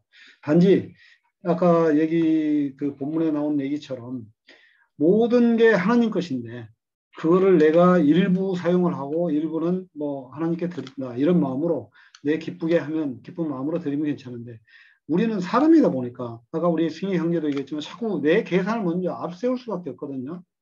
그거를 앞세워 놓고 내가 정해 놓고 그게 마치 하나님이 정한 것처럼 내가 해놓고 하나님의 말씀에 따른 것처럼 이래 하는 게 오히려 더 위선적일 수 있지 않겠느냐 그런 생각을 해봅니다. 그래서 사실 이제 오늘 이제 수업한 어떤 11조 부분 하나님 것을 도둑질 하지 말라 이게 굉장히 좀 어려운 숙제 같아요. 그렇죠. 예. 네. 그래서 뭐 혼자 어떻게 해결할 수 있는 부분이 있을지 잘 모르겠는데 저는 제 개인적인 생각은 그렇습니다. 예. 예. 그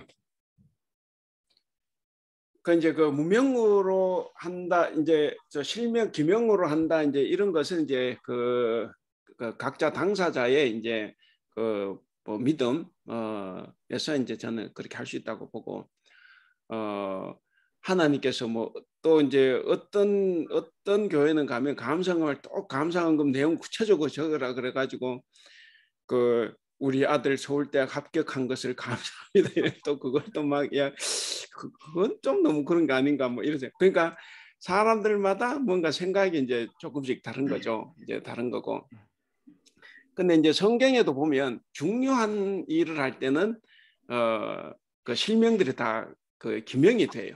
예를 들어서 뭐 성막 건축할 때나 성전 건축 이럴 때 보면 각 지파별로 사람별로 이렇게 쭉 이제 나오는데 그러니까 이게 어떻게 하든지 간에 그거는 교회에서는 실명을 하라고 해도 본인 신앙에 따라서 무명을 하는 거는 관계가 없다고 저는 생각을 합니다. 다만 이제 그렇게 할 때 이제 제가 조심스러웠던 거는 교회에서 이제 예를 들어서 장로, 지금의 선거를 할 때 이게 이제 무명을 해놓으면 이게 이제 자꾸 이제 그런 거죠. 그래서 이제 그것 때문에 어차피 우리가 교회가 이제 이 땅을 밟고 있다 보니까 뭔가 완벽하지는 못하고 그래서 이제 좀 부족하더라도 이제 그런 부분에서 각자의 믿음에 따라서 이렇게 하시는 게 전 좋겠다고 생각을 합니다. 저도 사실은 뭐 한국에 있을 때 부목사로 있을 때는 그 11조 외에는 다 그냥 무명을 했어요. 11조나 특별헌금, 그러니까 뭐 성탄헌금 이런 거. 왜냐하면 이게 목사가 헌금 안 했다 이래 되면 그 교인들 시험 들어요. 그래서 이제 그런 거는 이제 하되 이제 감사헌금이나 이제 이런 거는 저도 이제 그냥 무명으로 했어요. 무명을 하고 그랬는데, 근데 그건 이제 다 각자의 믿음에 따라서 그렇게 할 수 있다고 봅니다. 예. 하여간 11조, 예, 이게 돈 계산하는 부분은 뭐 저처럼 딱 받는 게 한정돼. 근데 저도 꼭 그것만 있는 거 아니에요. 저는 물론 이제 교회에서 이제 뭐 제가 신방 다니면 이제 그런 분들이 없지만, 전에 뭐 신방을 하면 이제 뭐 저한테 뭐 이렇게 어느 분이 저한테 5,000원 주는데 그대로 제가 교회에다가 그 사람 이름으로 헌금을 해버렸어요. 그 헌금을 하고, 그러니까 이제 뭐 지금 그렇지 않은데 그럼 이제 그런 것도 치면 전 뭔가 벌었잖아요. 그럼 헌금할 때 11조를 그 떼야 돼. 500원 뗍니까? 그러면 5,000원이면. 예. 근데 그 사실 그 생각이 안 나. 그러니까 어떻게 보면 이게 역시 그래서 여기는 이제 제일 중요한 거는 이 마음의 진정성도 참 중요하겠다. 예. 근데 그 마음의 진정성이 가능하면 하나님의 마음과 맞으면 이제 좋겠다는 거죠. 예. 예. 아직도 시간은 8분이 남았습니다. 이건 뭐 편안한 주제는 아니거든요. 헌금이라는 주제가. 근데 이제 이름을 쓰냐 안 쓰냐 이런 문제도 우리 임 장로님 말씀하신 거 한때 저도 그렇게 생각을 했었는데, 또 어느 순간이 지나다 보니까 내가 그것이 이렇게 나한테 시험이 되질 않더라고요. 어느 순간에 내가 이름을 밝히는 게 꼭 내가 드러내기 위해서 한다? 이런 생각이 전혀 안 들으니까 오히려 좀 자유로워지더라고요. 그다음에 사도 바울이 또 믿음의 분량대로라는 말을 하는 게 굉장히 좀 저는 좋거든요. 11조라는 거는 솔직히 레위인들 위해서, 야, 쟤네들 벌이가 없으니까 이렇게 십시일반으로 모아서 줘라 이런 개념으로 해갖고 성경에 많이 나오지도 않아요. 몇 구절. 그런데 사도 바울은 믿음의 분량대로 하라고 그랬단 말이에요. 그게 뭐냐면은 그 어떻게 보면 열매거든요. 믿음의 열매.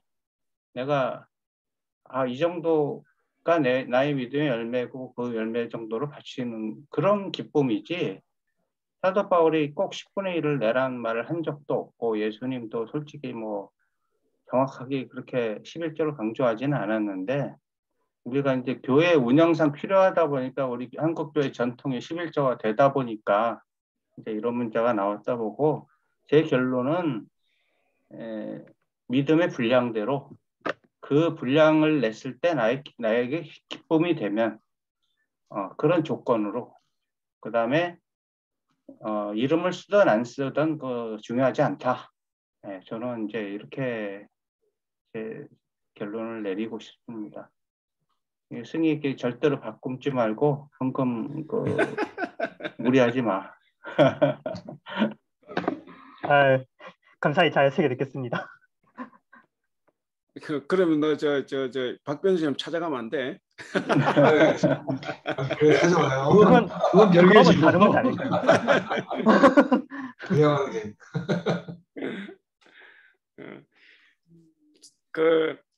네가 하는 게 장학금이야, 성익이?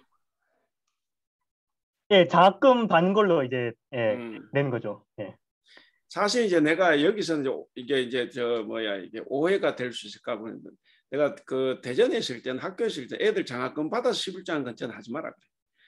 원래 그래요? 이게 토지 소산 내가 일해서 이제 번 건, 물론 또 그렇게 하면 나 공부해서 번 거니까 그럴 수 있는데, 뭐 특히 내가 그렇게 말하는 것 중에 하나는, 어떤 사람은 하고 어떤 사람은 안 해도 돼. 근데 편안해. 왜 그러냐? 어떤 사람은 이 장학금을 돈으로 100만 원 주는 게 아니라 등록금에서 까고 나간단 말이야. 그러면 얘는 11조를 안 해. 돈으로 받는 사람은 뭔가 마음이 거리낌이 있는데 처음부터 까고 나가면 아무런 거리낌이 없다. 이제 이런 것도 있고. 그래서 이거는 일에서 번 돈이 아니니까 학비로 쓰는 게 맞다. 이제 그렇게 이야기하는데, 그러나 그렇게 하면 꼭 그래.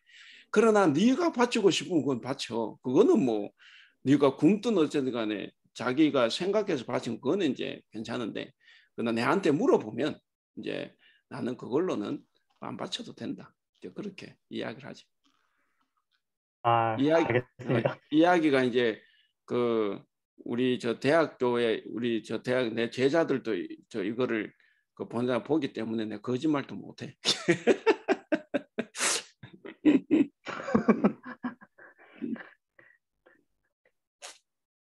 네. 저도 하나 좀 의견을 드리면, 조금 오늘도 의견이 조금 다른 시각일 것 같기는 한데요. 그러니까 이제 아까 보면은 이제 한국 교회의 어떤 이제 굉장히 이 잘 세팅된 그런 이제 사례다라는 얘기가 있는데, 이제 아시겠지만 이제 조선 시대 후반부에 이제 기독교가 한국에 들어온 건데 이제 조선 시대인 거거든요. 근데 제가 좀 이렇게 내용들을 보면은 이제 다른 나라, 물론 이제 좀 비슷한 경향은 있지만, 특히 이제 유럽의 그 프로테스탄트 신교 기독교라든지 이런 데서는 금주금연을 그렇게 강조를 안 하는 거를 제가 보게 됐어요. 그래서 한국하고는 좀 많이 느낌이 다르네, 이제 이런 생각을 했었는데, 생각해 보면 조선 시대 후반기에 기독교가 그러니까 조선에 들어왔을 때 많은 사람들이 어떤 상황이었을 거냐 생각해 보면, 계급의 모습이 워낙 심한 상황이었고, 이제 말하자면 이제 좀 이제 나쁜 용어로 탐관오리들이 워낙 많다 보니까 이제 사람들의 돈을 뜯어가는 게 워낙 보편화돼서 억울한 일들이 많았을 거고, 그러다 보니까 이제 못 살겠다 그래서 이제 술 먹고 막 이러면서 이제 막 될 대로 되라 이러는 사람들도 되게 많았을 거고, 또 가정이 뭐 파탄나는 사람들, 살다 도저히 못 살겠다고 이제 야반도주에서 도망가는 사람들도 많았을 거고. 근데 그러다 보니까 이래서는 안 되겠다 해서 그때 당시에 선교사들이 보기에는 이거는 정말 속된 말로 약간 개판인 상황인 거죠. 그러니까 이제 이러지 말고 정말 회개하고 금연하고 금주하고 이제 바르게 살자. 이제 이런 게 이제 선교에 같이 녹아 들어갔지 않았나, 이런 생각이 듭니다. 그럼 이제 헌금이라는 것도 이제 11조 같은 게 이제 한국 기독교에서 비교적 잘 세팅이 된 뭐 제도라고 볼 수 있는데, 그때 당시에 이제 기독교를 받아들이게 된 사람 입장에서 보면 정말 나는 이렇게는 못 살겠고 정말 이제 죽던지 살던지다. 그러니까 나는 이제 나 가진 것도 없고, 근데 나는 하나님이라는 이 신을 믿겠고 나의 모든 것을 바치겠고 나를 살려달라. 이런 게 있으니까 정말 내가 가진 거를 거기다 동원을 하고, 이게 정말 새 나라를 만들고 이런 억울한 세상이 아니라 나 같은 사람도 뭔가 살 수 있는 그런 세상이 오면 좋겠다. 이런 구제의 의미가 되게 많이 담겨 있었을 것 같아요. 그런 관점에서 사람들이 헌금을 했을 거고, 반면으로 생각해 보면 그렇게 힘들고 가난하고 괴로운 사람들이 한 푼이 귀했을 텐데 한편으로는 그거 못할 것 같거든요. 왜냐하면 내가 이 한 푼을 내면 나 당장 이제 굶어 죽어야 되고, 저 나쁜 탐관오리가 와서 또 돈 뺏어 갈 텐데, 그럼 나 이제 밤에 도망가야 되고 가족들 데리고, 이제 이런 이제 조선 후기 어려운 상황이 있다 보니까, 그럼에도 불구하고 워낙 지금 상황이 어렵고 그러다 보니까 이 뭔가 새롭게 나에게 다가온 기독교라는 종교를 통해서 내가 구원을 받고 이제 이 세상에서도 내가 뭔가 새롭게 될 수 있다라는 그런 희망, 그런 것 때문에 이제 헌금을 하는 게 받아들여지지 않았을까. 그래서 아마 11조라는 개념도 조선시대 후반기에 기독교에 들어오면서 비교적 한국에서는 조금 더 그런 방향에서 받아들였을 거라는 생각이 좀 듭니다. 그래서 아까 그 한세대학교 그 이제 요 내용을 쓰셨다는 분 말씀에도 이제 그런 게 되게 많이 강조가 되는 게 아마 이제 그런 맥락이 조선시대 후반에 이 사회에 들어오면서 특히 많이 그 사람들한테 느껴졌을 거고 이제 그런 것들이 지금은 안 보이면서 오히려 그때하고는 많이 좀 달라진 느낌이 있을 거고 그게 궁극적으로는 알게 모르게 사람들한테는 약간 냉소적으로 기독교를 보게 되는 굉장히 중요한 원인을 제공하는 게 아닌가 그런 생각도 되게 많이 들더라고요. 금주 금년은 이제 뭐 방금 말씀하신 것처럼 또 우리가 이제 나라 빚도 있고 국채 보상 운동도 해야 되고 이제 그래서 이제 못하게 한 거죠. 그러니까 우리나라 사람들은 이제 전 세계가 다 전 세계 기독교 다 이제 술 안 마시는 줄 아는데 제가 볼 때 거의 우리나라만 이제 그런 현상인 것 같고. 그런데 우리 교회 전통이죠. 그러니까 구원하고는 아무 관계가 없는 그런 이제 전통이고. 그 11조가 이제 강조가 된 거는 우리 한국에 들어온 미국 선교사들이 이제 대체로 이제 굉장히 보수적인 이제 근본주의적인 신학을 가진 분들이 사실 대부분 다 들어왔어요.